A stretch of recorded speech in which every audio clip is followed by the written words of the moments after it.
Donc on a entamé un préavis de grève concernant des revendications propres au département et non pas propres à la caserne du camp. Aujourd'hui, ce qui s'est passé, c'est qu'on a commencé à négocier depuis vendredi soir. On a passé un week-end à négocier. Samedi, on a fait des réunions avec le directeur. On a échangé avec la présidente. Au dimanche aussi, c'était une grosse journée.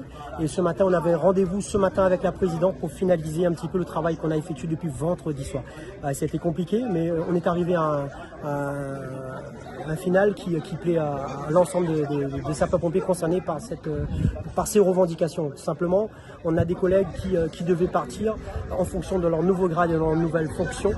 Donc on a pu faire en sorte que ces collègues, bien sûr, en des cas particuliers, puissent rester dans certaines casernes.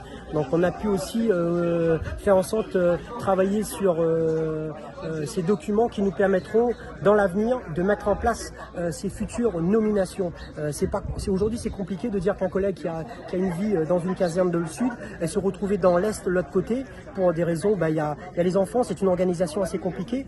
On sait qu'on est sapeur-pompier départemental, mais si on peut permettre, faciliter les choses, c'est bien pour les collègues. Pourquoi? Parce qu'on a tous les matins, je vous apprends rien, 2 heures de route pour y aller, 2 heures de route pour retourner, avec une garde de 24 heures pour la plupart ou une nuit blanche, c'est compliqué. On a des collègues dans le passé qui a malheureusement fait des accidents en ce sens. Donc si on peut se rapprocher au plus près, je ne vais pas dire à son domicile, mais au plus près, ça arrange tout le monde.